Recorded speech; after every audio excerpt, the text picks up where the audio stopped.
ലഹരി വിൽപ്പനക്കാരന്റെ താമസ സ്ഥലത്ത് നിന്ന് 6 കിലോയോളം കഞ്ചാവും 2.25 ലക്ഷത്തിലധികം രൂപയും പിടികൂടി. എറണാകുളം സ്വദേശി ദിനേശന്റെ മലപ്പുറത്തെ വാടക വീട്ടിൽ നിന്നാണ് പണവും കഞ്ചാവും പിടികൂടിയത്. ലഹരി വിൽപ്പനയുമായി ബന്ധപ്പെട്ട് ഇയാൾ എക്സൈസ് നിരീക്ഷണത്തിലായിരുന്നു. വിവരങ്ങൾ ഗോകുൽ കെ വേണുഗോപാൽ നൽകും.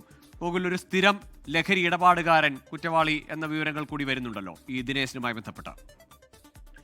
കഴിഞ്ഞ ദിവസമായിരുന്നു 115 ഗ്രാം കഞ്ചാവുമായി ദിനേശനെ വടകരയിലെ എക്സൈസ് അഴിയൂരിൽ നിന്ന് പിടികൂടിയത്. ആ സമയത്ത് ചോദ്യം ചെയ്ത സമയത്താണ് ഇയാൾ വലിയ രീതിയിൽ ലഹരി വിൽപ്പന നടത്തുന്നയാളാണ് എന്ന് മനസ്സിലായത്. നേരത്തെ തന്നെ ഈ എക്സൈസിന്റെ നിരീക്ഷണത്തിലായിരുന്നു. ഇത്തരത്തിലൊരു സംശയം എക്സൈസിനുണ്ടായിരുന്നു. അതിന്റെ ഭാഗമായി പിടികൂടി ചോദ്യം ചെയ്ത സമയത്താണ് മലപ്പുറത്ത് ഇയാൾ വാടകയ്ക്ക് താമസിക്കുന്ന വീട്ടിൽ നിന്ന് 5.95 കിലോഗ്രാം കഞ്ചാവും ലഹരി വിൽപ്പന നടത്തിയതിന്റെ ഭാഗമായി ലഭിച്ച 2,26,500 രൂപയും പിടികൂടിയിട്ടുള്ളത്. ഇയാൾ എറണാകുളം സ്വദേശിയാണ്.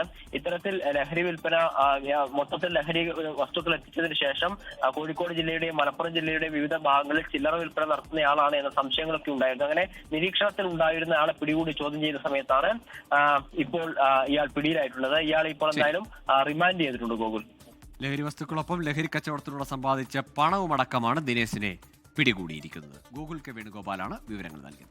ലോകത്തെവിടെയായാലും ഏത് സമയത്തും 24 വാർത്തകളും ഓഗ്മെന്റഡ് റിയാലിറ്റി പാക്കേജുകളും എക്സ്പ്ലെയിനറുകളും വിശദമായി കാണാൻ ഞങ്ങളുടെ യൂട്യൂബ് ചാനൽ നിങ്ങൾക്ക് സബ്സ്ക്രൈബ് ചെയ്യാം.